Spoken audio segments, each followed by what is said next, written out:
لو صيدلي مرتبك اقل من 8000 جنيه سواء في صيدليه او اي مجال تاني فالفيديو ده معمول عشان هنستعرض جزء من المجالات اللي مطلوبه دلوقتي وليها شغل سواء اونلاين او اوفلاين، مش محتاجه مجهود كبير عشان تبتدي فيها. تابع الفيديو ده عشان تعرف. اول حاجه الميديكال رايتنج، يعني تكتب محتوى علمي، مقالات او تقارير طبيه لمواقع صحيه او شركات ادويه. لو الانجليش بتاعك كويس وبتعرف توصل معلومه بشكل بسيط فده مجالك.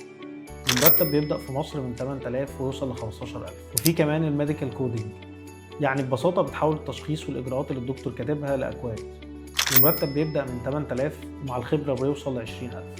وفي كمان من المجالات اللي انتشرت في الفترة الأخيرة الهيلث كير داتا أناليسيس، وده بتتعلم إزاي تحلل بيانات المرضى والأدوية وتطلع منها بمعلومات مهمة.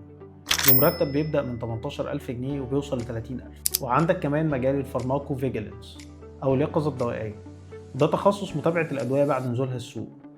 بتتابع الأعراض الجانبية والمشاكل وتسجلها وتحللها. ده محتاج دقة ومتابعة والشركات بتطلبه كتير. المرتب بيوصل في مصر من 8000 ل 20000، في الخليج بيوصل ل 10000 ريال.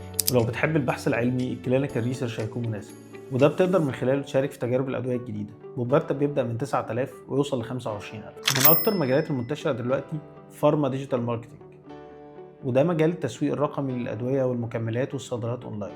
ومرتبات بتبتدي من 8000 وبتوصل ل 25000. مش دي بس المجالات المتاحة، في أكتر من كده بكتير. اكتب لنا في الكومنتس المجال اللي عايز تبتدي فيه وهنساعدك تعرف عنه أكتر وإزاي تشتغل كمان.